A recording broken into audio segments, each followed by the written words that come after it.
Hola, ¿qué tal? Dios les bendiga. Espero que se encuentren muy bien. Bienvenidos a este canal de la Iglesia Bautista Central de Ciudad Obregón. Esto es Escuela Dominical, estudios bíblicos para adultos y también para jóvenes. Dice la palabra de Dios en Juan 8:32, y conoceréis la verdad, y la verdad os hará libres.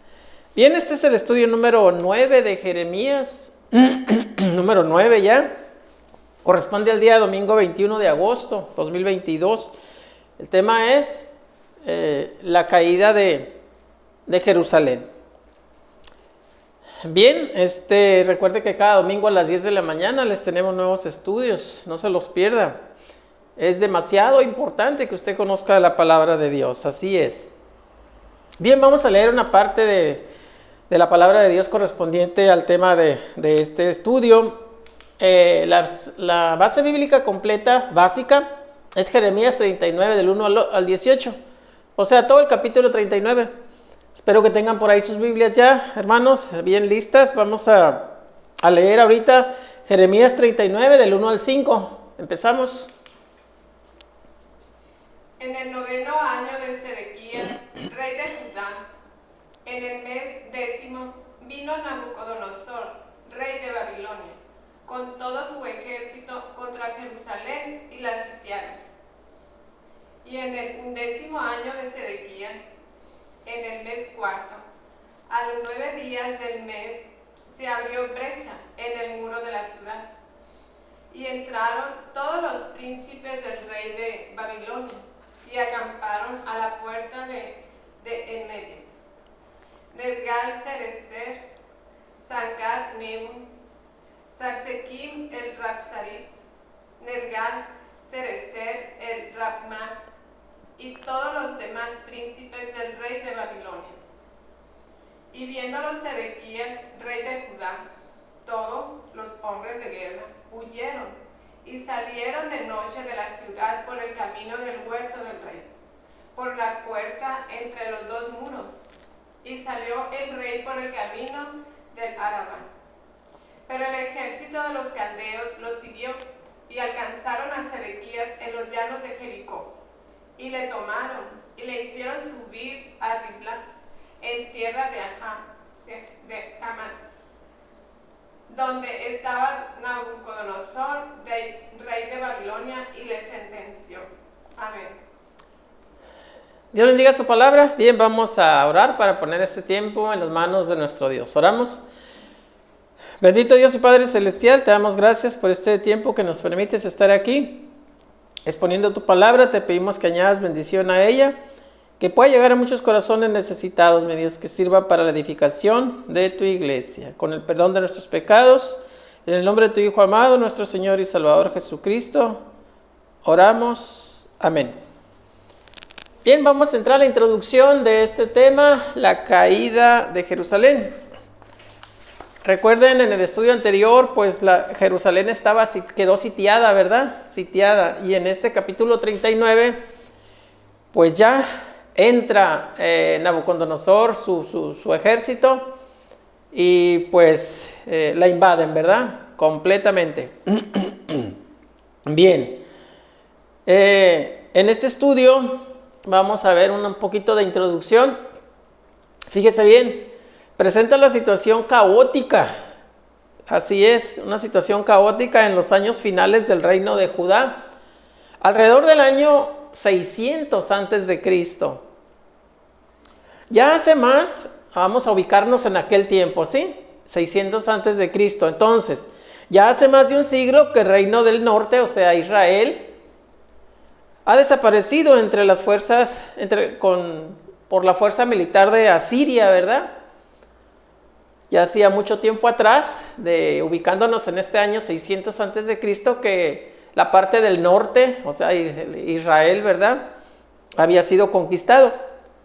Pero ahora los babilonios han tomado lo que tenían los asirios y se están extendiendo, es decir, los babilonios le quitaron a Asiria el reino del norte y ahora van rumbo a Judá, así es. Egipto trata de contrarrestar un poco a Babilonia, o lo más que puede, ¿verdad? Pero no lo logra, se va debilitando. De la tierra que había dominado David, el rey David y Salomón, queda solo una pequeña parte centrada en Jerusalén. Todo lo demás ya ha sido conquistado por el ejército babilónico. Ahora los reyes judíos dependen mucho primero del favor egipcio, fíjese nada más, volteando hacia las potencias ahí que tenían a un lado este reino de Judá. Pero luego al favor de Babilonia, después a Babilonia, como era el más fuerte, ¿verdad? Después que emergió el imperio babilónico. Los ejércitos extranjeros son extraordinarios, humanamente hablando, ese ejército babilónico. Pero la Biblia indica que la verdadera debilidad de Judá, fíjese bien, la verdadera debilidad de Judá es a causa de su abandono de su Dios. Esa es la verdadera debilidad de Judá. Estaba viendo el favor egipcio, estaba viendo el favor babilónico para que no le fuera tan mal, pero su gran error es que no volteaba hacia su Dios, hacia nuestro Dios. Muy bien, y aquí tenemos una imagen triste, caótica, como lo dijimos, ¿verdad? Incendiándose Jerusalén en aquellos tiempos, 600 antes de Cristo. Y cómo el pueblo fue llevado cautivo a Babilonia. Solamente quedaron los más humildes, los viejitos, vamos a decir también, ¿verdad? Pues que no podían a lo mejor llegar a Babilonia caminando, porque era caminando, ¿verdad? Ahí no había Tufesa, no había aviones, no había norte de Sinaloa, ¿verdad? No. Era caminando, imagínense, ya sabe usted más o menos cómo está esa geografía, ¿no? Desde Israel hasta, bueno, ahorita ya no se llama Babilonia, ¿verdad? Esa área es donde estaba por ahí Irak actualmente, por ahí un poco más hacia el sur, o por donde está Irak, sí, ahí era Babilonia antes, caminando, hermanos. ¿Cómo iban a ir entonces los viejitos ya de edad avanzada? Pues no, ¿verdad? Ahí se quedaron a cultivar las viñas. Muy bien. Entramos al estudio, al análisis, ¿verdad? Se divide en 5 subtemas, pero no se asuste. Son temas cortitos, subtemas cortitos, ¿sí? 5. Y el primero se titula El fin de la resistencia. Recordemos que en el estudio pasado, digamos que se pudo haber llamado la resistencia de Jerusalén. Así se pudo haber llamado el estudio anterior, ¿verdad? Si no lo ha visto, véalo. Pero aquí es el fin de la resistencia, basado en Jeremías 39, del 1 al 5, la primera parte del 5, ¿verdad? Dice el 1 y 2, en el 9º año de Sedequías, rey de Judá, en el mes 10º, vino Nabucodonosor, rey de Babilonia, con todo su ejército contra Jerusalén. Y la sitiaron, y en el 11º año de Sedequías, en el mes 4º, a los 9 días del mes, se abrió brecha en el muro de la ciudad. Rompió el muro, fíjense, un muro tan grueso, tan grande, con piedra maciza, y lo rompió para abrirse una brecha. Bueno, sucede lo que Jeremías ha venido profetizando. Vamos a ubicarnos en aquel año 600 antes de Cristo, ¿verdad? Jeremías estaba profetizando que el reino babilónico iba a ir a conquistar a Judá. Y después de 18 meses de asedio del ejército de Nabucodonosor, logra penetrar el muro. Así es. Ahí lo dice, ¿verdad? Se abrió brecha. Y el fin de la ciudad, entonces, ha llegado. Así es. Y en el versículo 3 dice, y entraron todos los príncipes del rey de Babilonia y acamparon a la puerta del medio.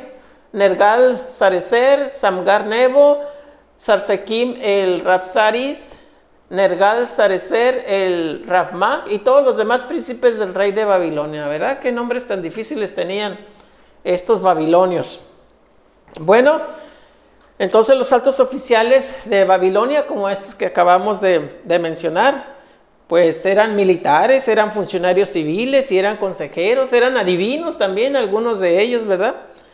Se presentan, aquí están, muy bien, y los vencedores se instalaron junto a la puerta del centro, lo dice aquí, ¿verdad? Junto a la puerta del centro, Esto significa que han conquistado la parte norteña de mayor elevación, la parte norte de Jerusalén. Ya había sido conquistada en este momento. Y ya están en la puerta del muro que separa la sección de la ciudad más alta y la más baja. Así es. Ya que Jeremías ama a su pueblo, fíjese bien, Jeremías amaba a su pueblo, por supuesto que sí. ¿Cuánto habría deseado que su profecía no se hubiese cumplido? ¿Cuánto habría deseado Jeremías que esa profecía no se hubiera cumplido? Pero pues el pueblo no escarmentó de palabra y lo tiene que hacer ahora, pues siendo castigado, ¿verdad? Así es. Pero también Jeremías sabe que solo el arrepentimiento y el volver a Dios habría evitado aquella catástrofe, ¿verdad? No vino ese arrepentimiento, bueno, entonces se tuvo que cumplir la profecía. Versículos 4 y la primera parte del 5 dice: y viéndolo Sedequías, rey de Judá, y todos los hombres de guerra huyeron y salieron de noche de la ciudad por el camino del huerto del rey, por la puerta entre los dos muros. Y salió el rey por el camino del Arabá, pero el ejército de los caldeos lo siguió y alcanzaron a Sedequías en los llanos de Jericó. Bueno, Sedequías quiso huir con su escolta, ¿verdad? Tal vez con su familia más cercana, pero no lo logra.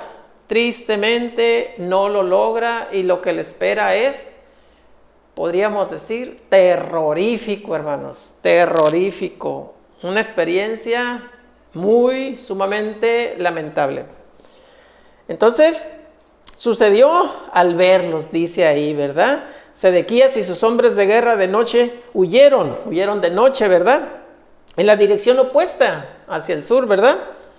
Saliendo de la ciudad. Tal vez los judíos podrían haber resistido más tiempo, contener, aunque ya habían penetrado el muro, pudieron haber dado guerra ahí adentro, ¿verdad? Pero no, estaban muy diezmados ya. Así es, habían quedado debilitados por las bajas luchando contra los sitiadores, y por los muertos o enfermos por el hambre y por la peste. Recordemos, en el estudio anterior hablamos de enfermedad, de peste, de hambre, de falta de agua, todo eso. Así que siguen al oriente hacia el Arabá, el valle del Jordán y el mar Salado. Pero, como ya vimos aquí, ¿verdad? El ejército de los caldeos los persigue, los alcanza a Sedequías en las llanuras de Jericó, a Sedequías y sus acompañantes. Unos 30 kilómetros al oriente de Jerusalén, solamente avanzaron como 30 kilómetros y fueron alcanzados, ¿verdad? Bueno, no avanzaron mucho, ahí fueron alcanzados. Subtema 2, el rey, los nobles y otros al cautiverio. Jeremías 39 del 5, segunda parte del 5 hasta el 7. Y aquí está la segunda parte del 5 hasta el 7. Todo, aquí está toda la base bíblica de este subtema. Dice: y le tomaron y le hicieron subir a Ribla, en tierra de Amat, donde estaba Nabucodonosor, rey de Babilonia. Y le sentenció Nabucodonosor, ahí le sentenció al rey, ¿verdad? Al rey de Judá. Y degolló, fíjense bien, degolló el rey de Babilonia a los hijos de Sedequías en presencia de en Ribla, haciendo asimismo degollar el rey de Babilonia a todos los nobles de Judá. Triste situación, ¿verdad? Aquí. Y sacó los ojos del rey Sedequías y le aprisionó con grillos para llevarle a Babilonia. Qué triste situación aquí, ¿verdad? Cómo está pagando el rey por no actuar bien, ¿verdad? Por no haber gobernado bien y estar en pecado constante. Bueno, entonces, tal vez como Jeremías le había advertido repetidas veces a Sedequías, fíjense bien, le había dicho que venía esta invasión, que se portaran bien, que hicieran un giro de 180 grados en su actitud, en su comportamiento, que no pecaran, todo esto tal vez, ¿verdad? Le había dicho muchas veces Jeremías a Sedequías. Entonces a Sedequías lo toman preso y lo llevan ante Nabucodonosor. ahora en Ribla. Allí son degollados los hijos de Sedequías, como acabamos de leer aquí, ¿verdad? Y en presencia de su padre, o sea, del rey. Así es, algo bastante lamentable, ¿verdad? Bastante crítico, bastante feo, horrible, ¿verdad? Caótico, etcétera. En presencia del rey y los nobles. Luego hace sacar los ojos del rey judío, quien es llevado encadenado a Babilonia. Imagínense, hermanos y todos los que nos escuchan, sacarle los ojos y así, sin anestesia, ¿verdad? Por supuesto, en carne viva, sacarle ambos ojos y luego ponerle los grillos, las cadenas y hacerlo caminar desde allí hasta Babilonia. No, hombre, algo tremendo, tremendo. Subtema 3, lo sucedido con los que quedaron. Lo sucedido con los que quedaron. Capítulo 39, del 8 al 10, y aquí está el 8, dice, y los caldeos pusieron a fuego la casa del rey y las casas del pueblo, y derribaron los muros de Jerusalén. ¿Se acuerda la imagen que les presentamos en la introducción? Bueno, era un incendio en la ciudad, pues aquí dice, ¿verdad?, que pusieron a fuego la casa del rey y las casas del pueblo. Por eso aquella imagen. Entonces, desaparecidos de la escena Sedequías y la gente principal, el ejército invasor destruye los muros de la ciudad, el palacio del rey, los edificios grandes, las casas del pueblo y el hermoso templo que Salomón había construido hacía unos 300 años atrás. Es derribado. A causa del pecado y la incredulidad de la gente sucede lo que se les ha advertido una y otra vez. Qué triste situación, ¿verdad? No dice una vez, se les ha advertido vez tras vez. Entonces no hicieron caso y vea lo que está sucediendo por la desobediencia que a veces tiene o tenemos el hombre hacia nuestro Dios. Así es. Por eso, ¿cómo se los advertía Dios, verdad? Decía algo así en la palabra de Dios, dice, por eso como hice a Silo, ¿qué hizo con Silo? Lo destruyó. Haré a este templo que es llamado por mi nombre y en el cual confiáis. A este lugar que os di a vosotros y a vuestros padres. Y os echaré de mi presencia. Esto usted lo puede ver en el capítulo 7, versículo 14 y 15. Así es. Y también lo puede ver en el capítulo 26, versículo 6 de esta parte que estamos analizando, Jeremías 39. Así es. Y en el capítulo 52, del 17 al 23, leemos de cómo se llevan del templo todo lo de valor. Obviamente todo lo de plata, de oro y piedras preciosas. Claro que eso, primero toman todo eso y después destruyen el templo, ¿verdad? No lo iban a destruir con toda esa riqueza, ¿verdad? No. Primero sacan todo lo de valor y ahora sí a derribar y a quemar las cosas, lo que quedaba. Versículos 9 y 10. Y al resto del pueblo que había quedado en la ciudad y a los que se habían adherido a él, con todo el resto del pueblo que había quedado, Nabuzaradán, capitán de la guardia, los transportó a Babilonia. Aquí iban cautivos todos esos, ¿verdad? Pero Nabuzaradán, capitán de la guardia, hizo quedar en tierra de Judá a los pobres del pueblo que no tenían nada y les dio viñas y heredades. Bueno, podríamos decir que a estos poquitos les fue bien, ¿verdad? Dice, les dio viñas y heredades. Pero ¿quién eran los pobres del pueblo? Tal vez quiero pensar también yo obviamente los viejitos de edad avanzada que no podían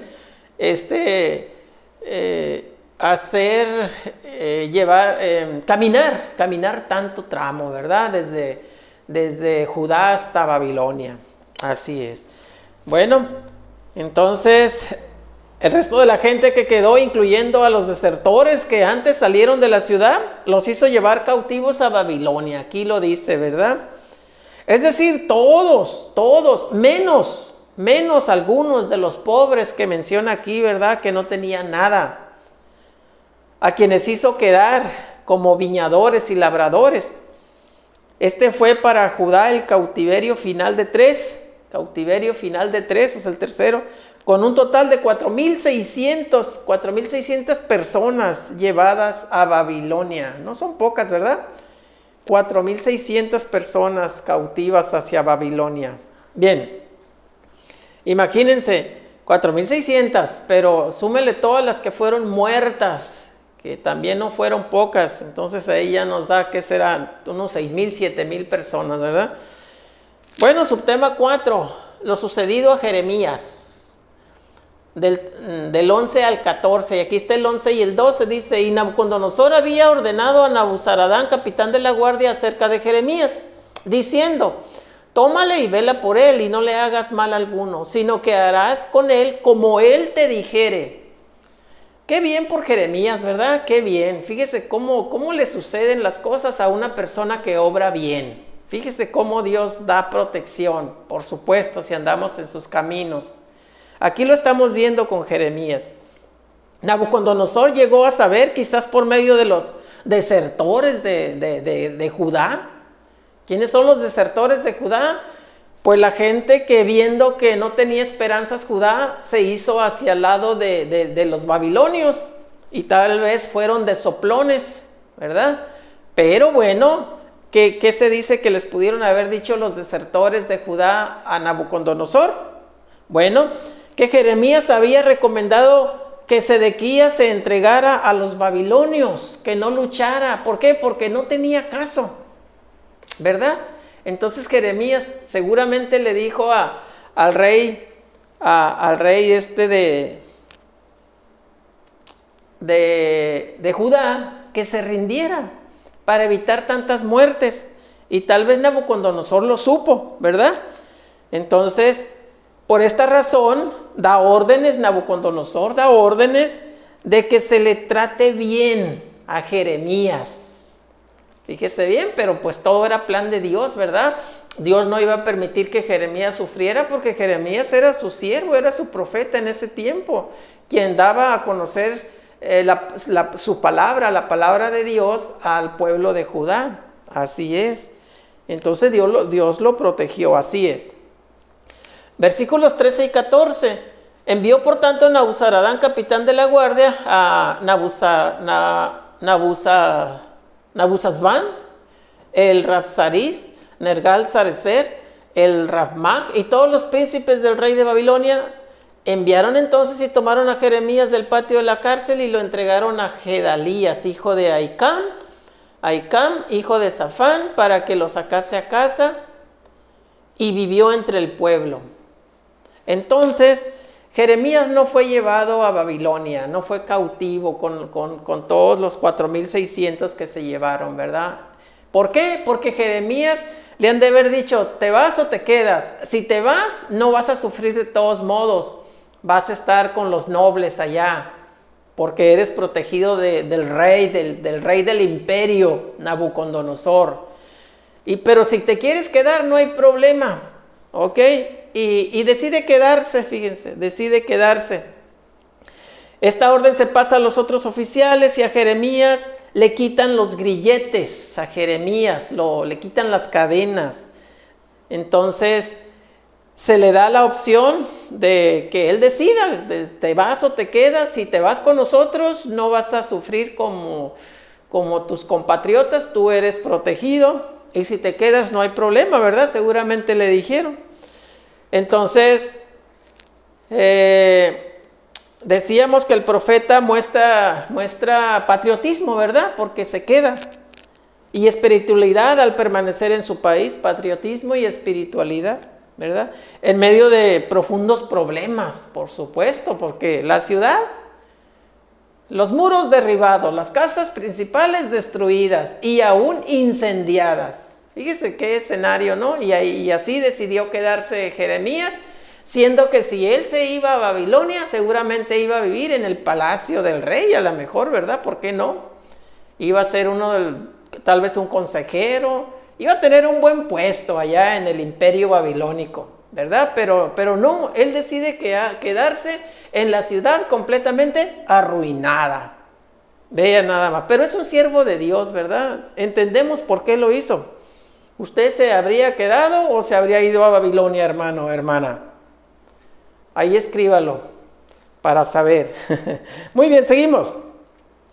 Entonces, en vez de ir a gozar de honores, fíjese, estamos hablando de Jeremías, si se hubiera ido a Babilonia, en vez de ir a gozar de honores y placeres en una corte pagana, eso sí, una corte pagana, hay que subrayar eso. Sus llamados a entregarse a los babilonios no se hacía para complacer a estos. Fíjese bien, cuando Jeremías le decía al rey de Judá, entrégate, no luches, no tiene caso. No lo hacía para favorecer a los babilonios, no, era para proteger al pueblo porque así le convenía. Jeremías sabía que eso era lo conveniente, ¿verdad?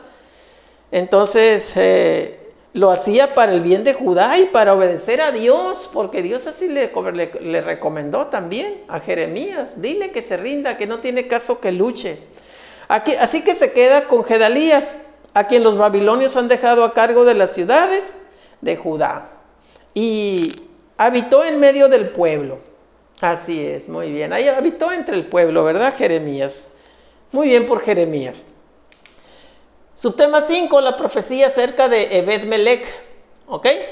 Entonces, basado en Jeremías 39, del 15 al 18. Y aquí tenemos los 3, 15 y 6, 15 y 6, los 4, ¿verdad? Ya me estoy equivocando, las matemáticas aquí no querían salir. Estos 4 versículos, hermanos, dicen: y había venido palabra de Jehová a Jeremías, estando preso en el patio de la cárcel, diciendo: ve y habla a Ebed-Melech etíope, diciendo: así ha dicho Jehová de los ejércitos, Dios de Israel, he aquí yo traigo mis palabras sobre esta ciudad para mal, y no para bien, y sucederá esto en aquel día en presencia tuya. Pero en aquel día yo te libraré, dice Jehová, y no serás entregado en manos de aquellos a quienes tú temes. Porque ciertamente te libraré y no caerás a espada, sino que tu vida será por botín. Tu vida te será por botín porque tuviste confianza en mí, dice Jehová. Fíjese, hermanos, hermanas, aquí tenemos otra acción de amor de nuestro Dios, otra acción justa de nuestro Dios, protegiendo a otro hombre, ya no a Jeremías claro que lo protegió y lo protege, ¿verdad? Pero ahora otro hombre que fue bien portado ante Dios. ¿De quién se trata? De Ebed-Melech. Lo tratado en estos versículos ocurrió en una fecha anterior, antes de la destrucción de Jerusalén, hermanos. Mientras el profeta aún estaba preso en el patio de la guardia. Fíjese bien, Jeremías preso. ¿Por qué? Porque al rey no le gustaba la profecía de Jeremías. ¿Por qué? Porque era de destrucción por los babilonios. Entonces lo encerró, fíjense. Entonces vemos tras el profeta,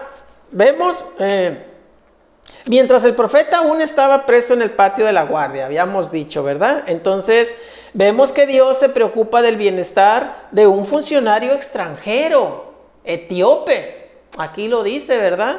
Fíjense bien, ni siquiera era del pueblo de Judá, era un etíope. Que Dios se preocupó del bienestar de un funcionario extranjero, un etíope que está al servicio del rey de Judá. Entonces, había conseguido este etíope, ¿verdad? Había conseguido sacar a Jeremías de la cisterna. Usted puede verlo en el capítulo 38, anterior a del versículo 7 en adelante. Cómo Ebed-Melech interviene y va y habla con el rey diciéndole que saque a Jeremías de aquella cisterna porque pues ya miraban llegar la muerte de muchos, ¿verdad? Por el asedio babilónico y cómo Jeremías iba a quedar allá encerrado, no tenía caso, ¿verdad? Si venía la destrucción casi para todos. Entonces el rey accedió, pero ¿por qué? Porque intervino Ebed-Melech, ¿verdad? Así es. Entonces ahora Dios lo premia con una promesa de protección a este etíope. ¿Por qué? Porque hizo una acción noble. Salvó a Jeremías. Jeremías iba a morir de hambre ahí donde estaba. ¿Ok? No lo iban a matar ciertamente los babilonios, yo creo, pero iba a morir de hambre. no tenía ni agua ni alimento. Entonces se supone que aquellos a cuya presencia teme serían los magistrados y los oficiales que querían que Jeremías muriera allí en la cisterna, ¿verdad? Ebed-Melech servía al rey de Judá, y el rey de Judá y sus altos oficiales querían que Jeremías muriera, y que por lo mismo se enojaron con el etíope, porque el etíope influyó para sacar a Jeremías, ¿verdad? Entonces los altos mandos de Judá se molestaron con él. Y al etíope se le es dicho, tu vida te será por botín. Ese era un dicho, ¿verdad? Judío. Es una expresión proverbial hebrea. Lo puede checar usted en el capítulo 21, versículo 9. Indicando que el salvar la vida de un peligro es mejor que conseguir despojos de un enemigo vencido. Fíjese bien. El etíope tenía miedo por su propia seguridad, pero su confianza en Dios, subraye esto, su confianza en Dios y su sentido de humanidad y justicia le condujeron a arriesgarse a favor del profeta, ¿verdad? Él abogó para que Jeremías fuera liberado. Allí en la cisterna iba a morir de hambre y de sed. Gracias entonces por supuesto que Dios tiene control de todo, ¿verdad? Dios mismo usó al etíope. El etíope actuó obedientemente y eso dice, le fue dicho, tu vida te será por botín, ¿verdad? Había arriesgado la vida por salvar a Jeremías. Muy bien. ¿Qué podemos concluir aquí? Bueno, tenemos 5 puntos. Las promesas de Dios son seguras, sean favorables o desfavorables para nosotros. Así es. Dios había dicho, Jerusalén será destruida. Era desfavorable la noticia, pero las promesas de Dios son seguras. Cuando habla el verdadero representante del Señor, es sabio hacerle caso. ¿Quién hablaba? Jeremías. No se le hizo caso. ¿Y qué pasó? Murieron muchas personas y 4,600 fueron llevadas cautivas a Babilonia. Terrible, ¿verdad? Cual Sedequías se puede huir, pero sabed que vuestro pecado os alcanzará. ¿Cuánto pudieron, se acuerda cuánto pudieron huir? ¿Cuál fue la distancia que recorrieron Sedequías, rey de Judá? Querían librarse del rey de Babilonia. Como 30 kilómetros, ¿verdad? Fueron alcanzados y ya le conté lo trágico que vivió ahí Sedequías, ¿no? Con sus hijos, sus nobles y él mismo. A veces uno que no es amigo de Dios hace la obra de Dios. Dios hasta se refiere a Nabucodonosor como mi siervo. Ahí lo dice la palabra de Dios, ¿verdad? Mi siervo Nabucodonosor. ¿Por qué? Porque Nabucodonosor fue utilizado. Claro que él no pensó de esta manera, ¿verdad? Pero Nabucodonosor fue usado por Dios para destruir Jerusalén. Vale la pena hacer el bien aun cuando uno se siente temeroso. ¿De quién estamos hablando aquí? ¿Se acuerda? De Ebed-Melech. Así era, ¿verdad? Así es. Ebed-Melech, ¿verdad? El etíope que con todo y el temor de que podía morir, salvó a Jeremías, lo sacó de la cisterna. Bueno, dice en el 1, las promesas de Dios son seguras. Las promesas, fíjese bien. Ahora nosotros, hermanos, tenemos más de lo que tenía Judá antiguo como promesa. Nosotros tenemos más. Pues tenemos la esperanza de Jesucristo, su segunda venida que viene por su iglesia, ¿verdad? Qué bonita esperanza tenemos nosotros. Pero la pena por rechazarlo es tremenda, es el castigo eterno, también hay que decirlo. Entonces, si somos obedientes al llamado de Dios, podemos salvar nuestra alma, entregando nuestra vida, entregando todo nuestro ser a Jesucristo.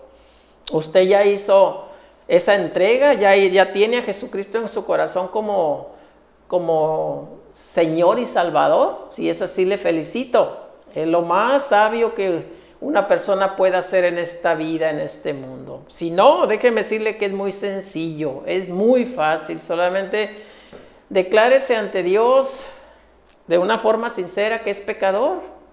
Todos somos pecadores. Pídale perdón a Dios por esos pecados y Dios le perdonará, por supuesto que sí.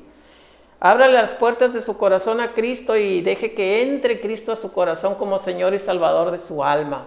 Y Cristo entrará. Cristo está al pendiente para cuando un corazón sincero le abre la puerta, Él entra. Dice, he aquí yo estoy a la puerta y llamo. Si alguien oye, escucha mi voz, yo entraré a Él y cenaré con Él, dice. Y estaré con Él. Ahí dice en Apocalipsis, ¿verdad? Entonces, si usted hace esto, su nombre quedará escrito en el libro de la vida. Será salvo, pues, por la eternidad. Así es. Dice la palabra, y en ningún otro hay salvación porque no hay otro nombre bajo el cielo dado a los hombres en que podamos ser salvos. En Jesucristo solamente. Aquí abajo le dejamos más información sobre esto, de cómo usted puede salvar su alma por la eternidad. Así es. Véalo, atiéndalo. Haga esto. Sería lo más importante que usted hará en toda su vida, si no lo ha hecho. Bien, gracias por haber estado con nosotros. Le invitamos a seguir en contacto por este mismo medio. El próximo domingo a las 10 de la mañana le tendremos un nuevo estudio de la palabra de Dios. Vamos a orar y así estaremos despedidos. Oramos. Bendito Dios y Padre Celestial, te damos gracias por este tiempo que nos has permitido. Te pedimos que tu palabra pueda seguir llegando a muchos corazones necesitados y así mismo sirva para la edificación de tu iglesia. En el precioso nombre de tu Hijo amado, nuestro Señor y Salvador Jesucristo, te lo pedimos y te damos las gracias. Amén. Hasta la próxima.